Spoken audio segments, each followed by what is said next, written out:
Halo guys, kembali lagi di video channel YouTube aku. Jadi, seperti judulnya, kali ini aku akan membahas topik tentang sejarah kesusastraan Inggris. Aku akan membuat sebuah series tentang sejarah kesusastraan Inggris dari awal hingga saat ini.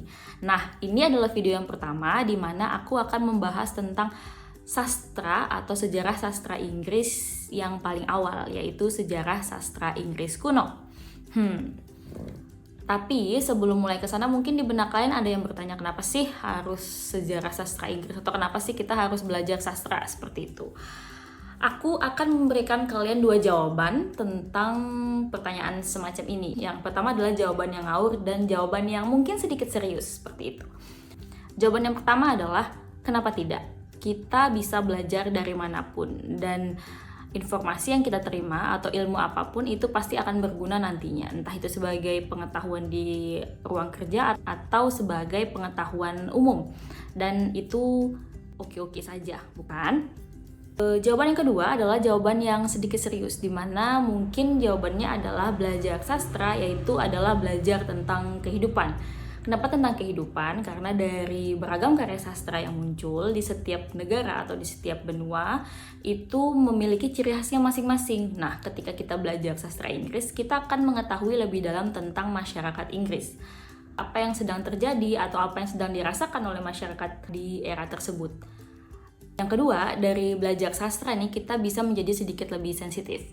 Kenapa? Karena orang menulis sastra itu memiliki berbagai macam sudut pandang. Ada yang ingin mencurahkan perasaannya, ada yang ingin mengkritik keadaan saat itu, atau ada yang sedang berimajinasi tentang bagaimana sih keadaan yang diimpikan seperti itu. Jadi belajar sastra itu kalian tidak hanya akan disuguhi oleh cerita-cerita yang akan menghibur kalian, tapi kalian juga akan secara tidak langsung akan merasakan kesensitifan jika kalian bisa memahami makna dari membaca sebuah karya sastra seperti itu.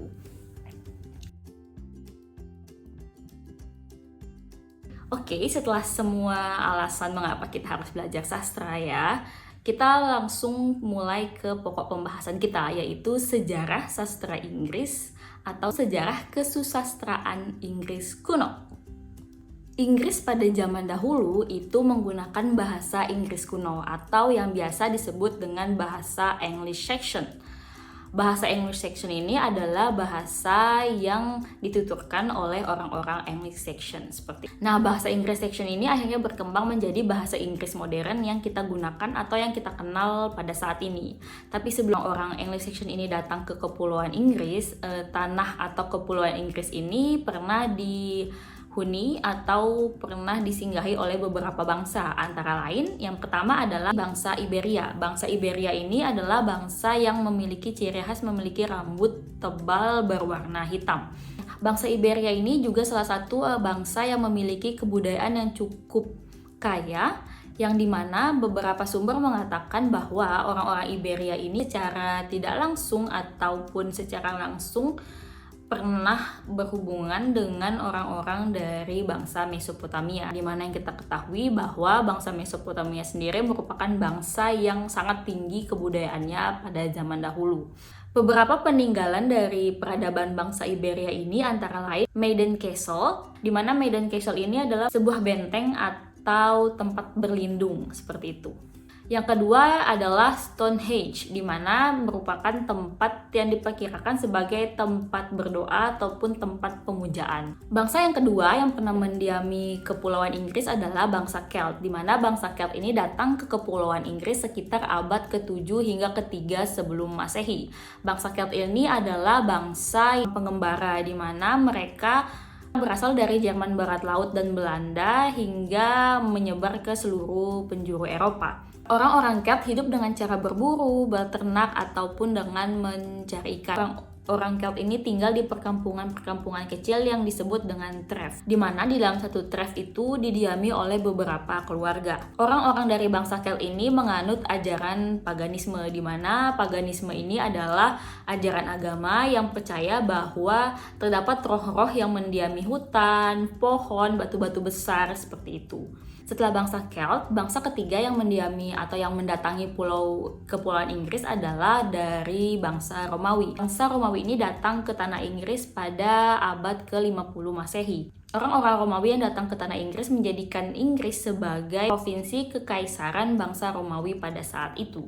Salah satu pengaruh penting dari bangsa Romawi yang datang ke Inggris adalah terjadinya penyebaran agama Kristen yang masuk pada awal abad ke-3 hingga ke-4 Masehi. Penyebaran agama Kristen ini terjadi melalui dua gelombang. Fase yang pertama adalah pada saat bangsa Romawi datang ke tanah Inggris, yaitu pada abad ke-3 hingga ke-4 Masehi. Lalu fase yang kedua adalah fase penyebaran agama Kristen, khususnya agama Katolik, pada abad sekitar ke-7 Masehi. Pada permulaan abad ke-5 Masehi, bangsa Romawi itu ditarik mundur dari kepulauan Inggris akibat visi dari bangsa Romawi sendiri yang telah mengalami kemerosotan. Pada saat bangsa Romawi ini meninggalkan kepulauan Inggris, terjadi yang disebut dengan fase kekosongan, di mana terjadi kekosongan pemerintahan akibat orang-orang Roma yang ditarik kembali dari tanah Inggris. Pada masa kekosongan ini terjadi serbuan besar-besaran dari bangsa Jermanik, yaitu bangsa yang keempat yang datang ke daratan Inggris. Bangsa Jermanik sendiri terdiri dari 3 suku, yaitu Jutes, Anglo, dan Saxon. Seperti pada awal video sudah dijelaskan bahwa cikal bakal dari bahasa Inggris adalah bahasa dari Anglo-Saxon ini sendiri, sehingga kita bisa simpulkan bahwa orang-orang dari Anglo-Saxon ini yang akhirnya bertahan hingga saat ini yang menyebar menjadi orang-orang Inggris pada saat ini, seperti itu. Orang-orang Anglo-Saxon ini bertahan hidup dengan cara bertani, menjadi nelayan atau bajak laut. Tujuan utama dari bangsa Jermanik yang datang ke Inggris ini adalah bertujuan untuk mencari tanah jajahan yang baru, seperti itu. Di tahun-tahun ini terjadi penyebaran agama Kristen fase kedua. Penyebaran agama Kristen fase kedua ini memiliki dampak yang cukup besar karena mulai berkembangnya tidak hanya penyebaran agama tapi juga ilmu pengetahuan. Salah satunya yaitu kegiatan tulis-menulis. Dari kegiatan tulis-menulis ini akhirnya berhasil mentranskripkan beberapa karya sastra yang dulunya berbentuk lisan ke bentuk tulis, dan kita juga mengetahui apa saja sih peninggalan sastra lisan pada zaman Inggris kuno. Sastra memiliki 2 tipe, yaitu sastra lisan dan sastra tulis. Nah, sastra lisan pada Inggris kuno itu ditranskripsikan oleh para biarawati gereja. Salah satu sastra lisan yang berhasil ditranskripsikan dan yang terkenal hingga saat ini yaitu berjudul Beowulf, di mana Beowulf ini merupakan sastra lisan dari bangsa Jermanik yang dibawanya dari tanah tempat mereka berasal, seperti itu. Beowulf merupakan salah satu karya sastra Inggris kuno, di mana Beowulf sendiri berbentuk epik. Epik itu apa? Epik adalah sastra lisan yang berbentuk puisi yang panjang yang biasanya menceritakan kisah kepahlawanan atau kisah petualangan. Nah, Beowulf ini sendiri terdiri kurang lebih 3.000 sajak. Beowulf ini menceritakan seorang pahlawan yang berjudul sama dengan judul karya sastranya, yaitu Beowulf. Beowulf menjadi tokoh pahlawan karena berhasil membunuh monster yang hidup di rawa-rawa yang bernama Grendel. Grendel ini sendiri adalah monster yang selalu meresahkan bagi para warga yang hidup di kerajaan yang dipimpin oleh Raja Hrothgar. Namun di dalam epiknya sendiri diceritakan bahwa bertahun-tahun setelah Beowulf berhasil mengalahkan monster Grendel ini, akhirnya Beowulf tewas karena pertarungannya dengan monster yang sama kuatnya dengan Grendel ini sendiri, seperti itu. Karya sastra Beowulf ini merupakan sastra lisan, yang dimana sastra lisan itu adalah sastra yang disebarkan melalui penutur satu ke penutur lainnya, sehingga Beowulf ini sendiri juga tidak diketahui siapa pengarangnya. Selain Beowulf, sajak-sajak Anglo-Saxon lainnya ada yang berjudul Battle of Maidan, yang dimana berisi tentang perasaan patriotis tentang suatu pertempuran yang pernah dilalui oleh orang Anglo-Saxon. Lalu ada yang berjudul Seafarer, di mana merupakan suatu monolog yang dimana penyairnya menceritakan tentang laut. Penyairnya mengungkapkan perasaannya tentang kesukaran-kesukarannya yang pernah dilewati ketika menjadi seorang bajak laut. Namun perasaan-perasaan itu akhirnya tetap membuat dia untuk ingin kembali atau terus mengeksplor lautan lebih banyak. Lalu ada puisi yang berjudul Ruin, di mana yang menceritakan tentang reruntuhan sebuah kota yang dulunya makmur namun sekarang hanya tinggal tentang puing-puing saja. Dari sajak-sajak Anglo-Saxon yang berhasil ditranskripsikan ini, kita kurang lebih bisa mengetahui sedikit banyak tentang karakteristik orang-orang Jermanik, di mana sajak-sajak mereka yang mulai dari Beowulf hingga Battle of May dan Ruin atau Seafarer ini bisa kita ambil mereka membutuhkan sebuah karya sastra yang menggugah mereka untuk tetap bertahan hidup, dimana pada saat itu kita mengetahui bahwa mereka adalah kaum pengembara seperti itu. Jadi mereka membutuhkan semangat. Di antaranya itu kita dapat melihat dari kisah yang berjudul Beowulf ini sendiri.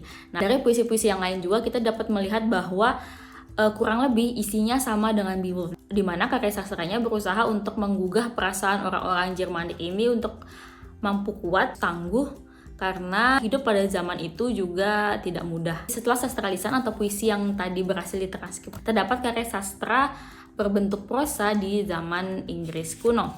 Karya sastra prosa yang lahir pada zaman Inggris kuno ini kebanyakan itu terinspirasi atau terpengaruhi oleh ajaran agama Kristen. Sehingga kurang lebih karya sastra yang muncul pada zaman itu berisikan tentang pesan moral yang bersifat agamis, tentang kebaikan melawan keburukan, good versus evil, atau tentang fallen angel dan lain sebagainya. Tokoh-tokoh yang cukup memiliki pengaruh di karya sastra prosa pada zaman Inggris kuno ini antara lain ada Aldem, Bede, dan Alcuin, di mana karya sastra mereka ditulis dalam bahasa Latin yang kemudian diterjemahkan ke bahasa Inggris yang dimulai sekitar abad ke-9 Masehi. Nah, usaha menerjemahkan buku-buku dari bahasa Latin ke bahasa Inggris ini sendiri merupakan perintah yang dikeluarkan oleh Raja Alfred, di mana pada saat itu terjadi serangan yang dilakukan oleh bangsa Skandinavia, sehingga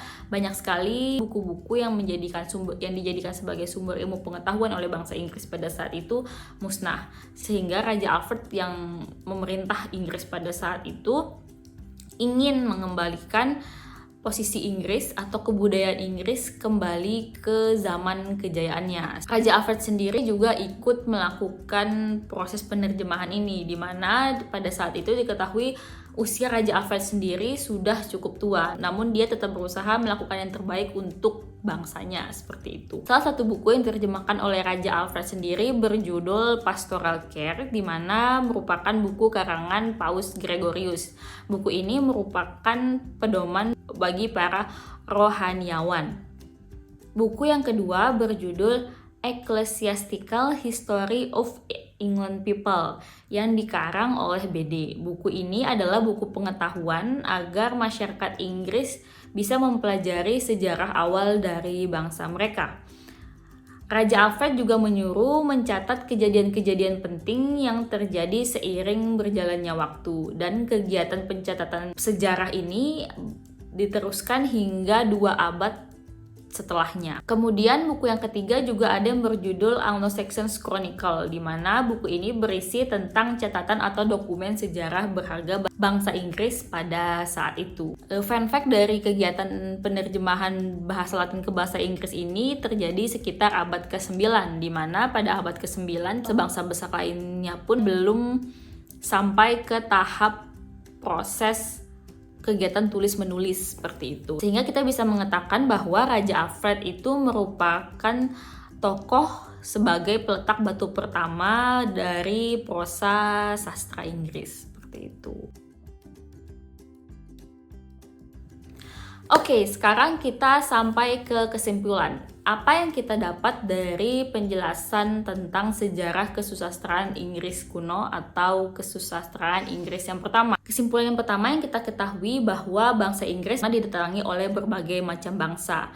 Yang kedua, kita mengetahui bahwa pada saat Yang sama, Kepulauan Inggris memiliki peradaban yang setingkat lebih maju dibandingkan peradaban negara besar lainnya karena tadi terdapat proses tulis-menulis yang lebih awal dilakukan akibat serangan dari bangsa Skandinavia. Yang ketiga adalah dari karya sastra yang muncul, kita bisa lihat bagaimana kebudayaan dan mungkin karakteristik nenek moyang bangsa Inggris, karena orang-orang Jermanik adalah orang-orang yang akhirnya bertahan hidup cukup lama yang menjadikan bahasa Anglo-Saxon mereka menjadi bahasa Inggris kuno yang kita ketahui, yang akhirnya berkembang hingga sekarang menjadi bahasa Inggris modern seperti itu.